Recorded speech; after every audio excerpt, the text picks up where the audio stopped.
Muy bien, queridos, estamos esta noche aquí, reunidos para estudiar la palabra de Dios. Yo sé que hay miles de personas mirando todo esto a través de la televisión. Aquí en el auditorio tenemos un pequeño grupo de personas. Vamos a abrir la palabra de Dios porque es de la palabra de Dios que viene la vida. La Biblia dice que cuando no había cielos ni tierra, por la palabra de Dios fueron creados los cielos y la tierra. Miren el poder creador de la palabra de Dios. Cuando Jesucristo estuvo en esta tierra, encontró a un paralítico y le dijo: levántate, toma tu lecho y anda. Y el poder de la palabra de Dios es tan grande que ese paralítico que hace 38 años no andaba, se levantó y empezó a caminar. En otra ocasión el Señor Jesucristo encontró a un cadáver que hace 4 días ya estaba muerto. Ya olía mal, ya estaba en estado de descomposición. Y ahí vino la palabra de Dios: Lázaro, levántate, sal. Y por el poder de la palabra de Dios, ese cadáver que ya estaba en estado de putrefacción se levantó y salió. Nadie puede dudar del poder transformador de la palabra de Dios. Claro, si cuando no había nada vino todo a existencia por la palabra de Dios, pues habiendo un paralítico o un cadáver, claro que Dios podía hacer maravillas. Y Dios sigue haciendo maravillas hoy en la vida de las personas. Es por eso que Carolina esta noche entra al tanque del bautismo. Carolina tiene una vida de busca, caminó durante años buscando. Sabes que en el fondo del corazón humano hay un vacío que nunca podrá ser llenado, porque todos nosotros fuimos creados por Dios. Salimos de las manos de Dios, y si salimos de las manos de Dios, pues nunca seremos completos hasta devolvernos a Dios. A Carolina le llevó mucho tiempo llegar a la conclusión de que sin Dios nunca sería completa. Es el Señor Jesucristo que da sentido a la vida. Y esta noche Carolina entra al tanque del bautismo para declarar su amor por Jesucristo y su deseo de vivir al lado de Jesús el resto de su vida. Carolina, porque has reconocido que necesitas de Jesús, te has arrepentido de tus pecados pasados, quieres empezar una nueva vida, quieres ser fiel al Señor Jesucristo hasta el fin de tus días. Para dar testimonio público de todo eso, el pastor Romero, como ministro del Evangelio, por mandato bíblico, te bautiza en nombre del Padre, del Hijo y del Espíritu Santo. Amén. Ahora Carolina resucita a una nueva vida, resucita a una nueva experiencia. Y yo quisiera que las cámaras enfocasen los ojos de Carolina. Hay un brillo especial, es el brillo de la liberación. El fardo de la culpa desapareció, acabó. Las cosas viejas pasaron, he aquí todo es hecho de nuevo. Bueno, entonces ahora vamos a concentrarnos en el estudio de la palabra de Dios. ¿Sabes que la enfermedad de nuestro siglo es el sentimiento de soledad? El sentimiento de soledad lleva a mucha gente al suicidio. Mucha gente se pregunta: ¿para qué estoy en este mundo? ¿Para qué vine? ¿Para qué nací? ¿Qué hago aquí? Nada me da resultado, todo me sale mal. El otro día una señora en Estados Unidos me decía: pastor, si alguien puede acusarme a mí, puede acusarme de cualquier cosa, menos de ser ociosa, porque yo trabajo. Me levanto a las 4 de la mañana, trabajo en 2 empleos, vuelvo a las 10 de la noche y ella junta aproximadamente por año en los Estados Unidos $70,000. Inclusive para ese país es un buen sueldo. Pero ella dice, pastor, parece que yo cargo una maldición en mi vida, porque el dinero se va de mis manos como la arena, como el agua. No me alcanza para nada, vivo endeudada. Bueno, el problema de esa mujer era financiero. Pero yo creo que esta noche aquí, si tú me estás mirando por la televisión, entre las miles de personas, hay personas que están pasando por el valle del dolor, de la muerte, del sufrimiento, de la aflicción, problemas en el matrimonio, problemas con los hijos, problemas en el empleo, problemas existenciales que son los peores porque no puedes identificar. Cuando tienes un problema financiero, por lo menos sabes el origen, sabes la raíz. Cuando tienes un problema familiar, puedes identificar a la persona con la cual tienes ese problema familiar. Pero los problemas existenciales son los problemas del alma. Tú sabes, tú sientes, tú tienes ganas de llorar, pero no puedes identificar por qué. Hay gente que dice, pastor, yo me acuesto en la noche en la cama, me revuelco en la cama, de un lado para otro, quiero dormir, no puedo. Siento que me falta algo, que le debo a algo, que le hice mal a alguien, y yo soy consciente de que no le hice mal a nadie. Entonces, ¿por qué me siento así? Pues esos son los problemas existenciales, problemas del alma. La culpa existencial, culpa de haber nacido. ¿Pero por qué si no le hice mal a nadie? Pero es que la culpa existencial no tiene origen. Hay gente que en este mundo se pregunta, ¿dónde está Dios?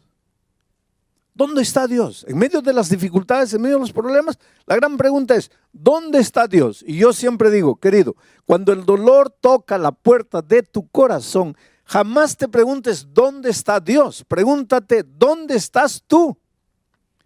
Porque Dios está en el mismo lugar. No es Dios que deja al hombre, es el ser humano que deja a Dios. Si en este momento estás con la vida destruida, estás sufriendo, no sabes qué hacer, no creas que Dios te abandonó. Y esta semana, justamente esta semana, voy a tratar temas del santuario. Hay mucha gente que no entiende lo que es el santuario, y cuando yo menciono ya la palabra santuario, muchos pueden estar ya prevenidos. Ese asunto debe ser difícil de entender. No.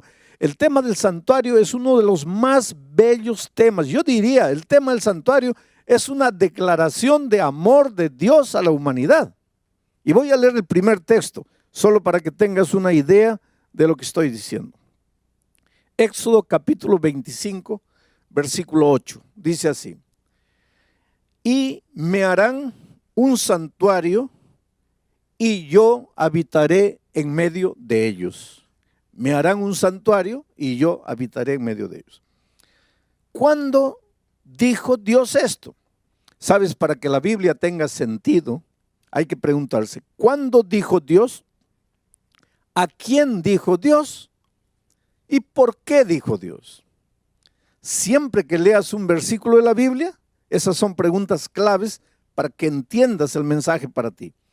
¿Cuándo lo dijo? ¿A quién lo dijo? ¿Por qué lo dijo? Bueno, ¿qué dice Dios aquí? Me harán un santuario y yo habitaré en medio de ellos. ¿Cuándo lo dijo?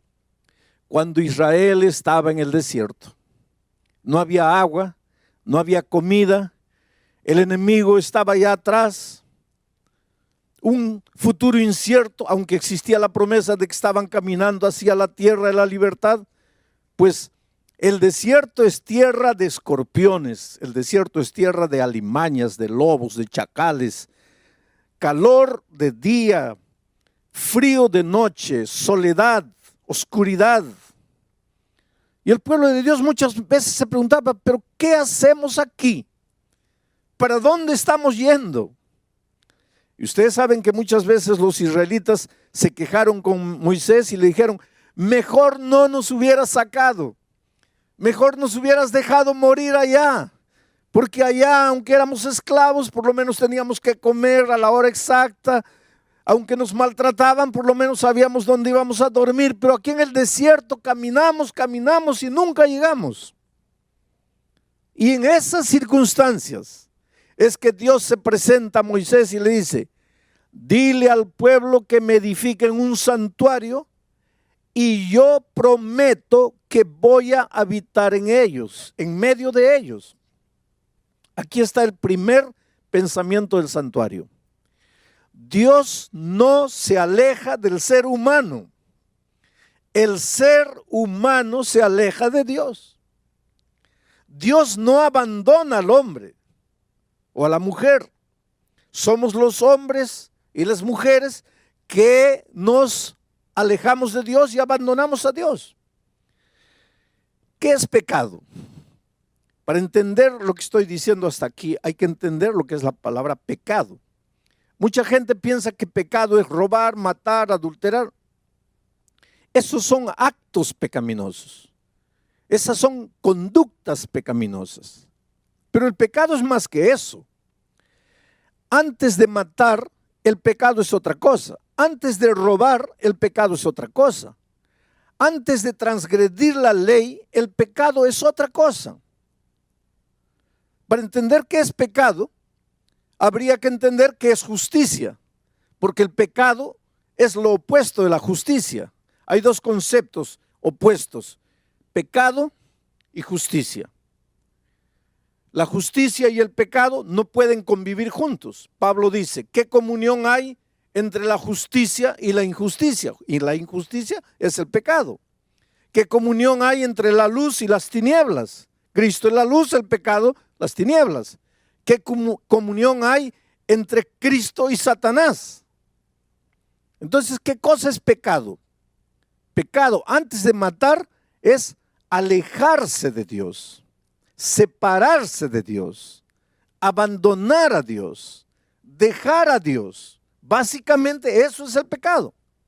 Ahora, la persona que abandona a Dios acaba pecando, acaba practicando el pecado, el acto pecaminoso, acaba matando, robando, haciendo miseria.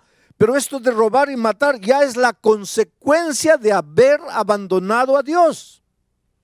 Porque si tú estuvieras en comunión con Dios, jamás matarías, jamás robarías, jamás practicarías la injusticia, porque al estar en comunión con Dios, estás en comunión con la justicia.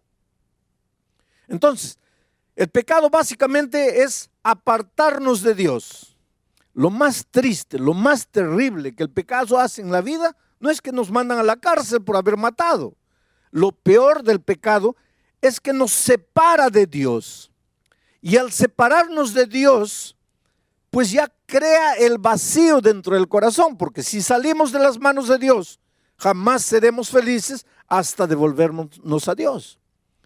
Desde que Adán y Eva, miren, Adán y Eva, antes de tomar el fruto, ¿qué hicieron?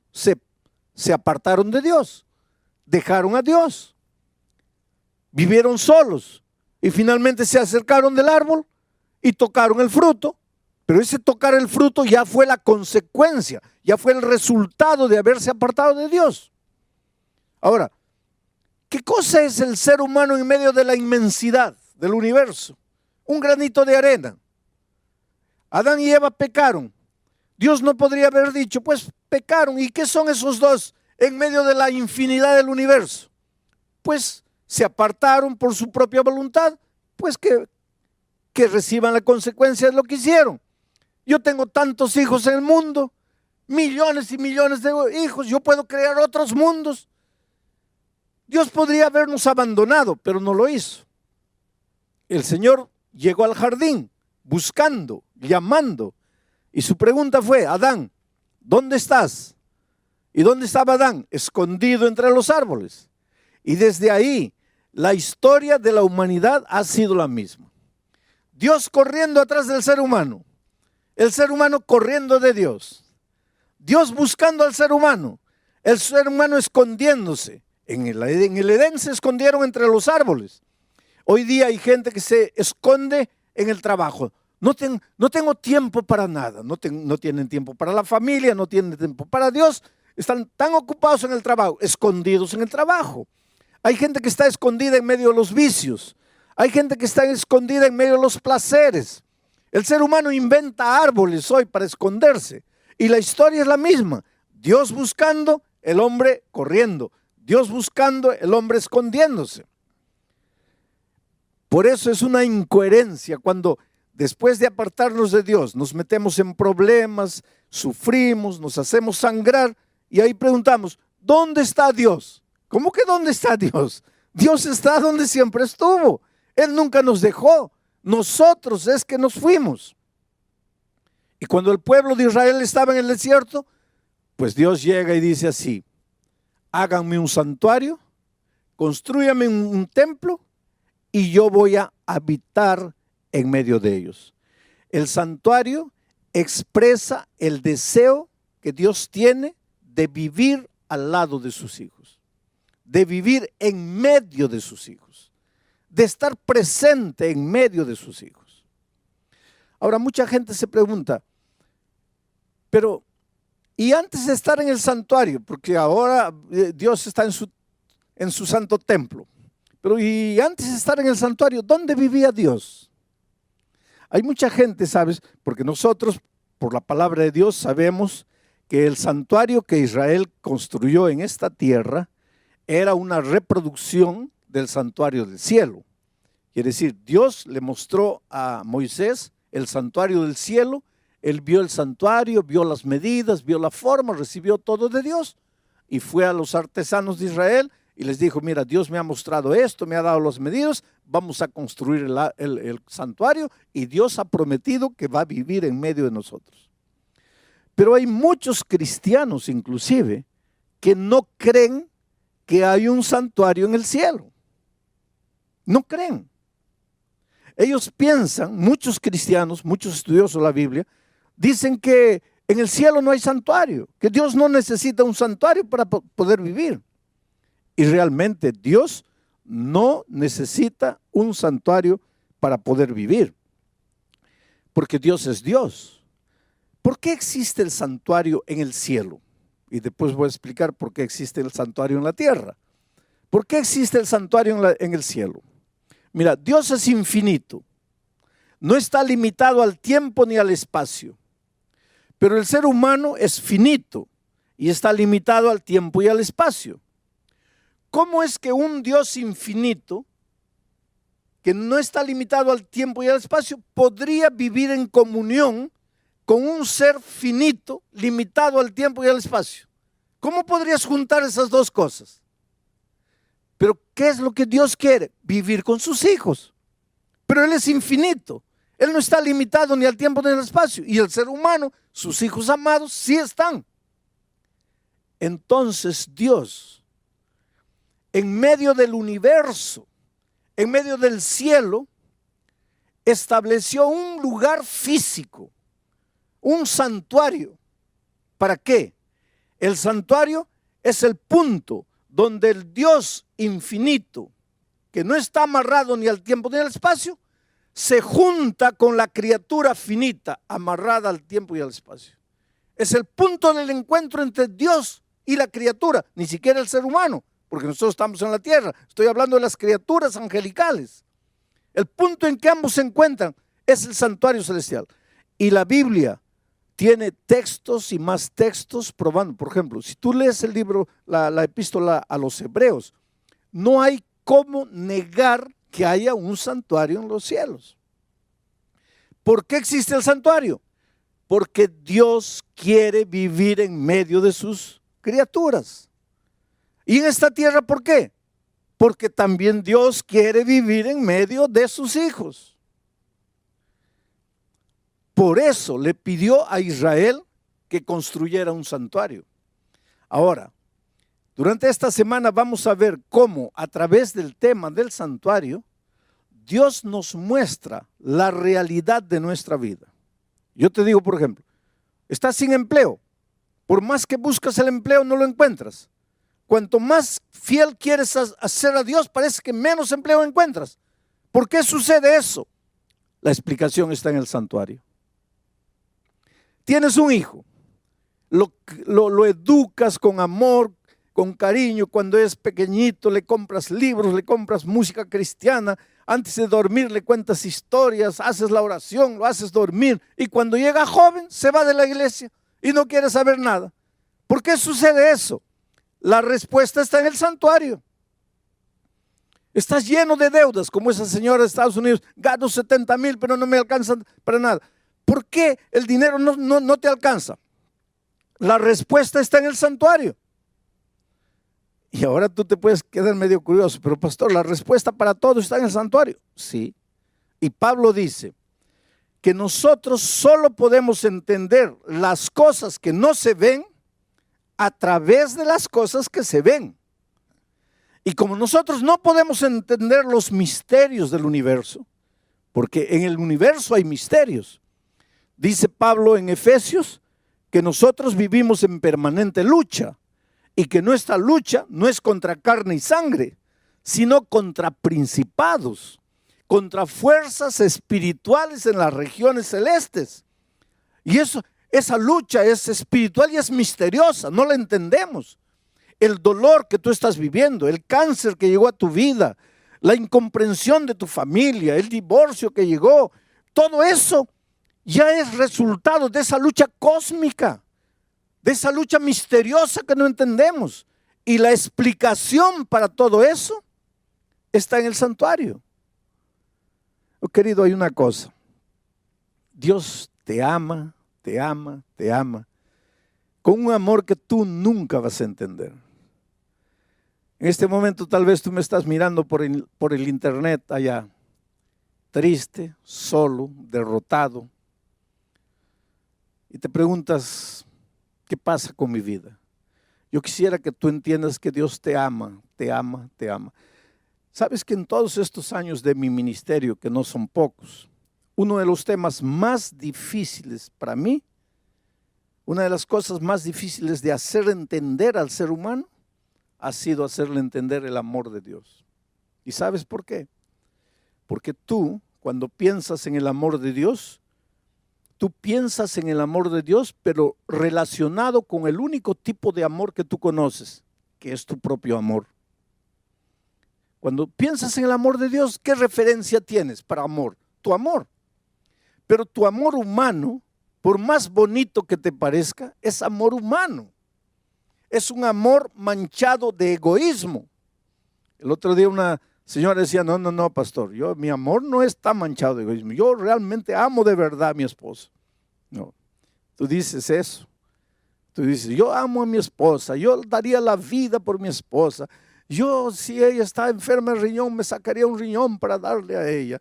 Ella es mi vida, ella es todo para mí. Y si un día descubres que esa esposa te está traicionando con otro hombre, ¿a dónde se va tu amor? ¿Qué pasó con tu amor? Es que nosotros los seres humanos amamos al que nos ama. Amamos si podemos recibir algo en cambio. Amamos al que retribuye nuestro amor. Pero Dios no. Dios cuando ama, Él no espera nada. Simplemente ama. Nosotros cuando amamos esperamos algo. Y por eso que una señora un día me dice, pastor, yo aguanté a mi marido 30 años, el tipo yendo con una mujer, con otra mujer, emborrachando, lo aguanté 30 años, pero mi amor se acabó. Pues el amor humano se acaba, pero el amor de Dios no se acaba. Por eso yo siempre digo, si eres malo, Dios te ama. Si eres bueno, Dios te ama. Si aceptas a Jesús, Dios te ama. Y si no lo aceptas, también te ama. Pero ¿cómo puede ser eso? Es que la Biblia dice que Dios es amor. Nunca te atrevas a decir, Dios se va a cansar de amarte. ¿Cómo se va a cansar de amarte? El día que Dios se canse de amarte, se cansará de ser Dios. Porque Dios es amor. Y si el amor si Dios es eterno, pues el amor es eterno. Entonces tú puedes pensar así, entonces ya estoy tranquilo porque Dios me va a salvar. No vamos a confundir las cosas. Que Dios te ame es una cosa, que te vas a salvar es otra cosa. El amor de Dios no te va a servir de nada si tú no lo aceptas. La salvación es aceptar. Y hay mucha gente que le gusta, que Dios me ama, qué bonito, pastor, usted predica lindo porque me hace sentir amado por Dios. Pero ¿de qué te sirve eso? El asunto no es que tú te sientas amado por Dios, el asunto es que tú te apoderes del amor de Dios. Ahora, estás debiendo $10,000 y no tienes cómo pagar, y yo agarro la chequera y te firmo un cheque de $10,000. ¿Tu problema está resuelto o no? ¿Está resuelto o no? No, porque para que tu problema esté resuelto, primero, tienes que recibir el cheque. Segundo, tienes que ir al banco. Tercero, tienes que recoger el dinero. Cuarto, tienes que pagar tu deuda. Entonces, no es porque yo te muestro el cheque que tú ya estás con tu problema resuelto. Entonces el amor de Cristo es igualito. Dios te ama, claro que te ama. El amor de Dios nunca se va a acabar, nunca se va a acabar. Pero ¿de qué te sirve el amor de Dios si no te apoderas? Por eso que tienes que abrir el corazón a Dios. Y el tema del santuario es la más bella expresión del amor de Dios. A lo largo de esta semana vamos a ver cómo en cada corderito que moría estaba escrito el amor de Dios. En cada utensilio del santuario estaba escrito el amor de Dios. En la ceremonia de expiación estaba escrito el amor de Dios. En el día de la expiación y el juicio que Israel sufría estaba escrito el amor de Dios. A veces te preguntas, ¿cuándo va a terminar el pecado? ¿Cuándo Cristo va a volver? Ya estoy cansado de vivir en este mundo. Ya quiero que Jesús venga. Y todo eso está descrito en el tema del santuario. No me voy a detener tanto en la teología del tema del santuario, pero voy a traer las ideas principales para aplicarlas a tu vida, para que tú entiendas cómo Dios te ama. Querido, en este momento yo quiero contarte una historia. Yo siempre termino mis mensajes contando una historia por un simple motivo. Todo lo que te hablé está documentado en la palabra de Dios. Pero a veces hay personas que piensan, ¿pero será que eso funciona? Entonces yo cuento historias para que las personas vean que funciona. La palabra de Dios dice que funciona. Ahora, cuando tú ves una historia, escuchas una historia, ves que funciona. Y si funcionó en la vida de Pedro, puede funcionar en tu vida también. Pero para eso tienes que apoderarte del amor de Dios. A lo largo de mi vida he encontrado personas con la vida destruida, acabada. Los hogares sufren mucho, ¿sabes? Y sufren mucho por un simple motivo. Un hogar está formado básicamente por un hombre y una mujer. Ahí ya comienzan los problemas. ¿Y sabes por qué? Porque el hombre tiene cabeza de hombre y la mujer tiene cabeza de mujer. Cuidado, hay hombres que quieren tener cabeza de mujer y ahí se meten en problemas. Y mujeres que quieren tener cabeza de hombre. No, el hombre es hombre y tiene que ser hombre. Y actuar como hombre, vestirse como hombre y portarse como hombre. Y la mujer igual, como mujer. Pensar como mujer, sentir como mujer, vivir como mujer, actuar como mujer. Solo que cabeza de hombre es cabeza de hombre y cabeza de mujer es cabeza de mujer. No estoy hablando de inteligencia porque ambos son inteligentes.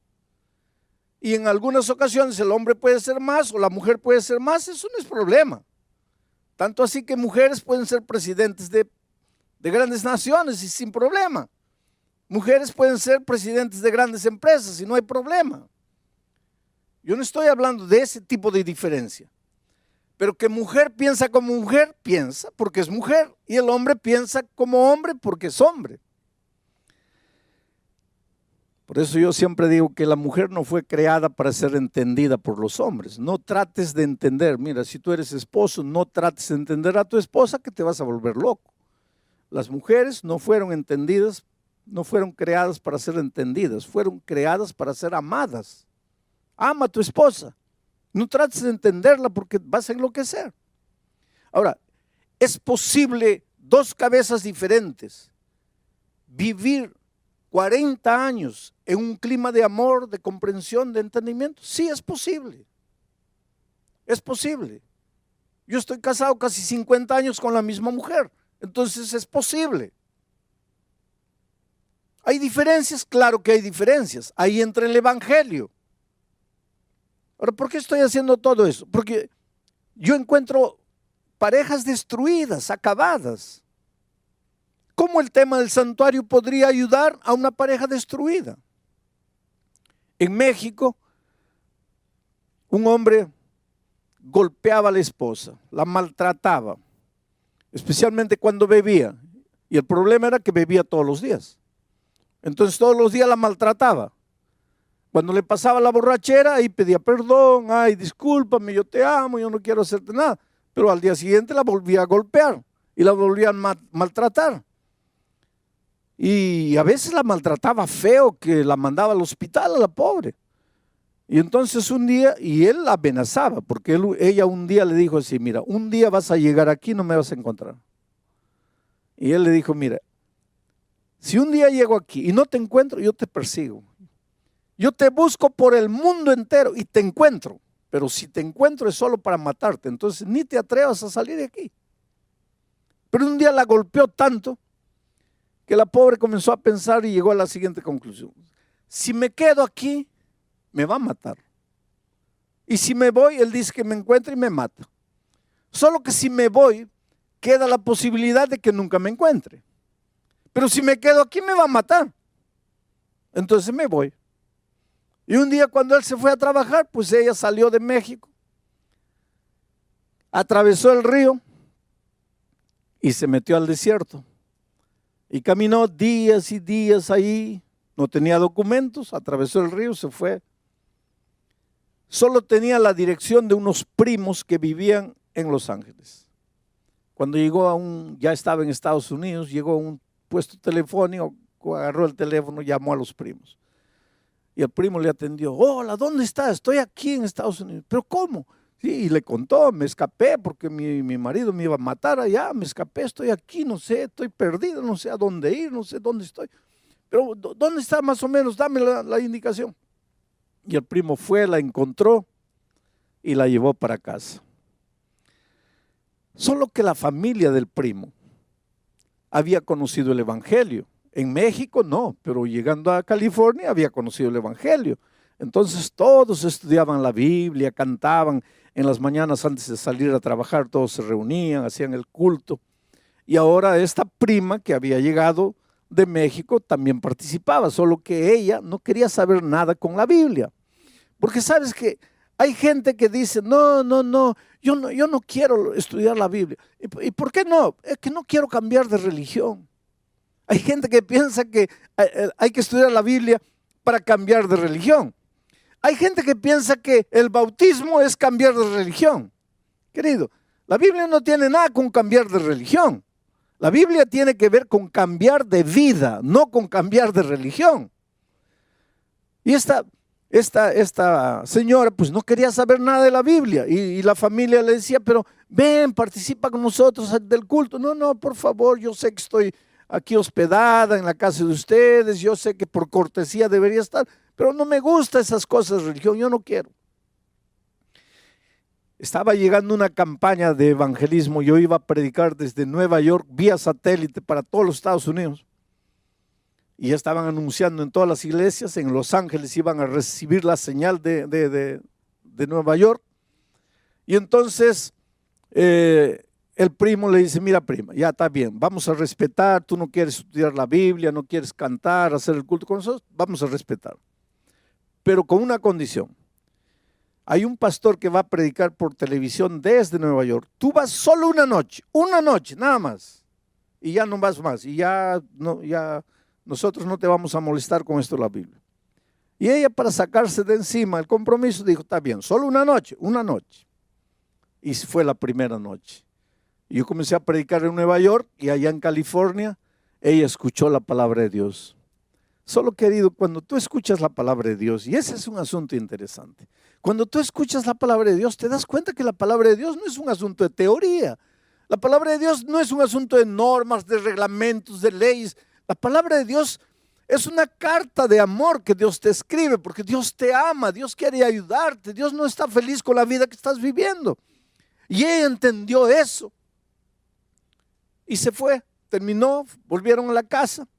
A la noche siguiente, pues el primo ya no le dijo nada, porque le había prometido solo una vez. Y los primos estaban preparándose para ir a la iglesia y ella también se preparó todo. Y cuando ellos estaban saliendo para el carro, ella también fue. Y el primo le dijo, pero mira, nuestro compromiso era solo una vez.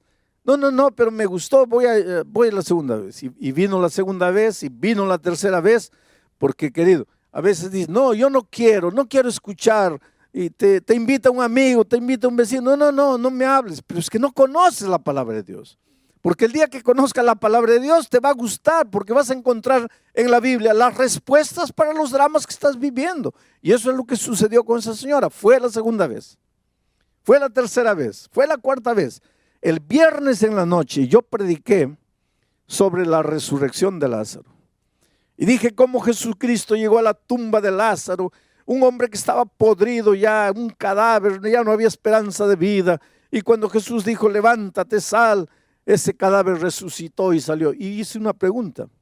Si Jesús pudo resucitar a un cadáver que estaba oliendo mal, ¿cómo no puede resucitar tu matrimonio, que ya está destruido? Desde el punto de vista humano está todo acabado, ya no hay solución. Pero Jesús puede resucitarlo.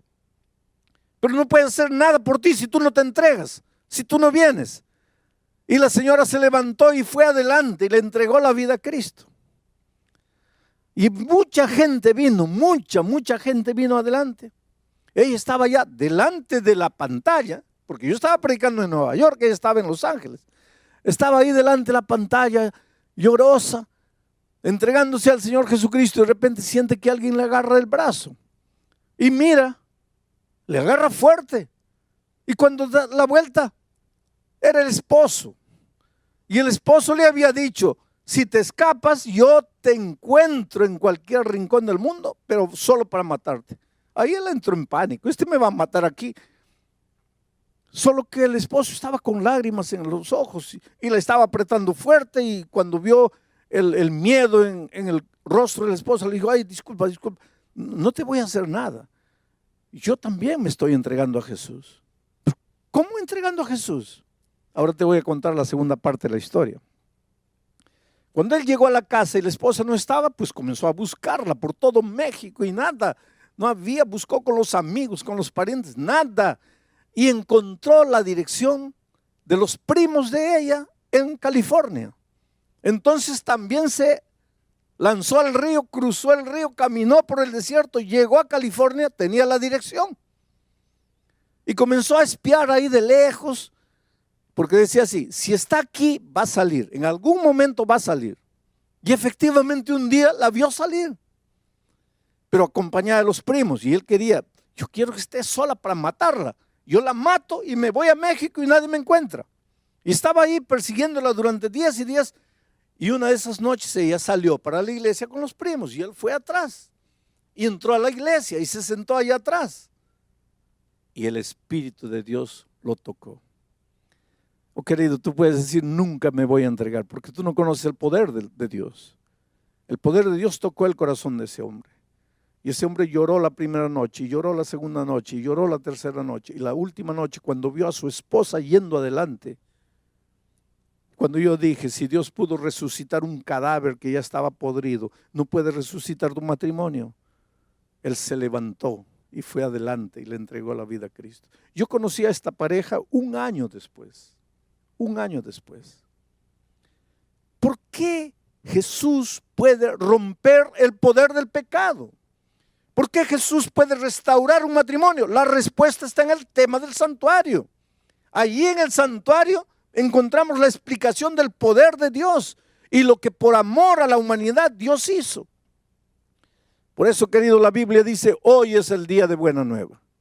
Hoy es el día de salvación. Por eso la Biblia dice, si oyeres hoy su voz, no endurezcáis vuestro corazón. Te digo una cosa, ¿hace cuánto tiempo Dios te está llamando? Y tú corres y te escondes. A veces la vida te golpea, te quedas en un rincón de la vida por ahí, sin saber qué hacer. Te preguntas dónde está Dios, por qué las cosas no funcionan en mi vida. Dios está a tu lado, tú no lo ves. Quiere intervenir en tu vida, quiere entrar, cambiar tu carácter, cambiar por completo tu vida, pero Dios te creó con libertad. Jamás va a entrar en tu corazón por la fuerza. Por eso en Apocalipsis dice, he aquí yo estoy a la puerta y llamo. Si me abres entro, pero si no me abres. ¿Y hace cuánto tiempo Dios te está llamando? ¿Hace cuánto tiempo Dios te está diciendo, hijo, ven? Las propias circunstancias adversas de la vida son la voz de Dios diciéndote, hijo, ya sufriste, ya caminaste solo, ya luchaste solo, ya está en el momento de entregarte. Hoy es el día de buena nueva, hoy es el día de salvación. Y es por eso que te voy a hacer una invitación. Esta invitación no es para los miembros bautizados de la iglesia, porque los miembros bautizados de la iglesia un día ya se levantaron, ya fueron adelante. Yo voy a suplicar que tú te levantes y vengas adelante, o que tú expreses tu deseo de entregar el corazón a Jesús. Sabes, querido, a veces Dios permite que la vida te dé un golpe. Cuando el dolor llega a tu vida, jamás te preguntes o jamás pienses que Dios te está haciendo sufrir. De Dios no nace nada que te trae dolor. Pero Dios permite que la vida te dé un golpe tan grande que literalmente no sabes qué hacer ni para dónde ir. Pero en esas horas la mano maravillosa de Dios se extiende en tu dirección y te llama. Agárrate de esa mano, es la mano salvadora. Abre tu corazón al Señor, entrégale tu vida.